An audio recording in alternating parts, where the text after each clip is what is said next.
کہتا ہے بھائی مجھے تو خوشی ہوتی ہے جس میں بھی جو بھی شرک سے نکل جائے. میں نے پہلے بھی کہا تھا اہل حدیثوں میں سب سے کم شرک ہے لیکن شدت بہت زیادہ ہے.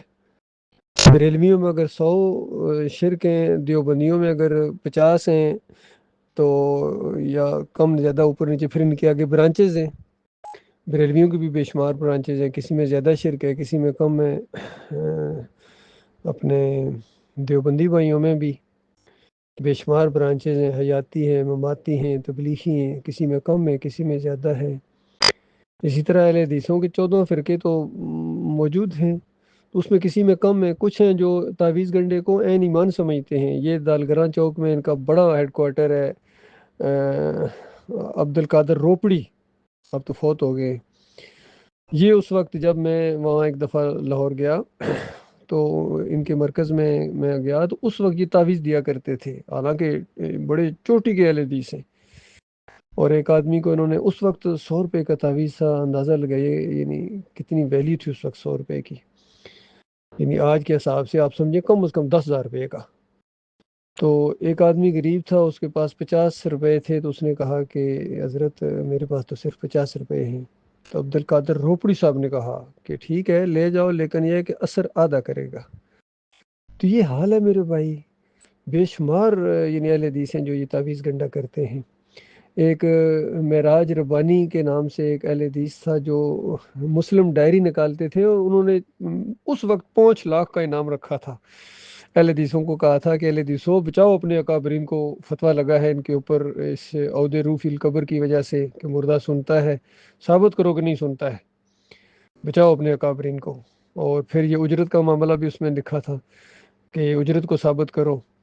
پھر تعویذ گنڈے کو اس نے لکھا تھا کہ دیکھو تعویذ گنڈا شرک ہے، تم اس کو ایمان ثابت کرو، اور جو دلائل سے ثابت کرے گا اس کو میں 5 لاکھ، پتہ نہیں 5 لاکھ تھا یا 2 لاکھ تھا، اس میں تو اختلاف ہو سکتا ہے، لیکن یقین کرے میں نے خود پڑھا وہ ڈائری. وہ سیل کرتے تھے، وہ خود دین کو انہوں نے اجرت کا ذریعہ بنایا تھا. لیکن اس معاملے میں وہ ان کا یہ بیان میں آپ کو بتا رہا ہوں، انہوں نے چیلنج کیا تھا اس سوالوں کے اندر، سوالات کے اندر کہ اہل حدیثوں بچاؤ اپنے بڑوں کو.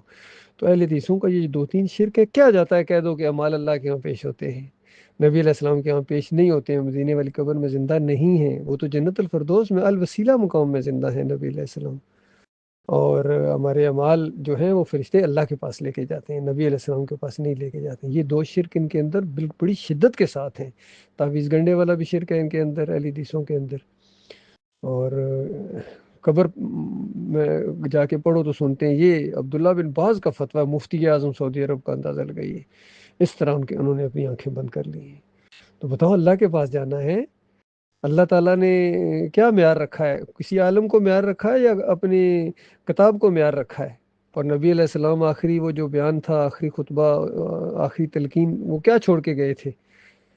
ترکت فیکم امرین لن تضلوا بما تمسکتم بہما کتاب اللہ و سنت رسولہ، کہ کبھی گمراہ نہیں ہوں گے، کبھی گمراہ نہیں ہوں گے جب یہ دونوں چیزیں مضبوطی کے ساتھ پکڑ لو گے.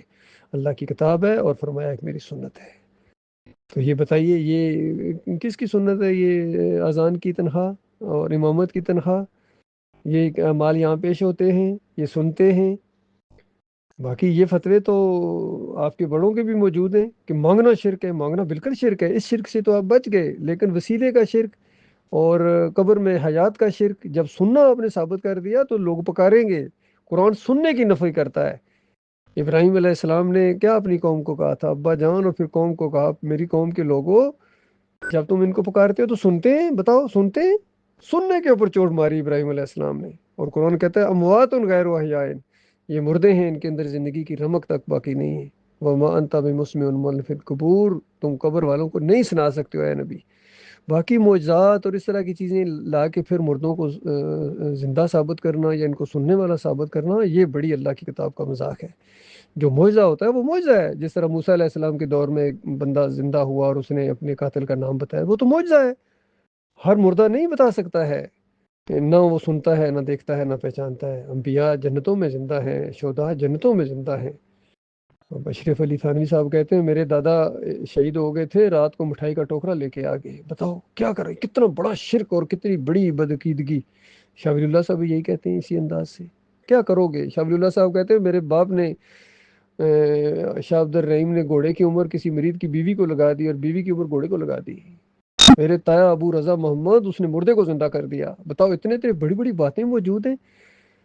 اشرف علی تھانوی نے تھانوی اور رسول اللہ کے کلمے پڑھائے. شبلی نے بھی اسی طرح، جس کا علی انجینئر صاحب حوالے دیتے ہیں، لیکن پھر بھی کہتے ہیں میں انہی کے پیچھے نمازیں پڑھتا ہوں. تو یہ کیا دین کا مذاق ہے؟ اللہ کے بندوں، وہ لائن کب لگے گی کہ اللہ کی کتاب اور سنت کے ماننے والے ایک طرف ہو جائیں اور جو انکاری ہیں وہ ایک طرف ہو جائیں؟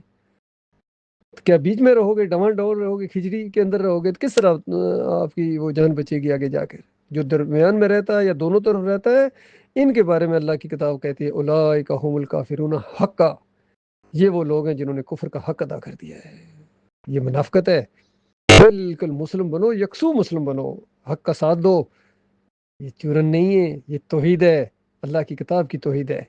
چورن صوفیوں نے بیچا ہے، چورن مسلک پرستوں نے بیچا ہے، اور چلتا رہا ہے ان کا چورن. لیکن اب نہیں چلے گا. اب حق آ گیا ہے اور باطل مٹنے والا ہے. باطل مٹنے کی چیز ہے.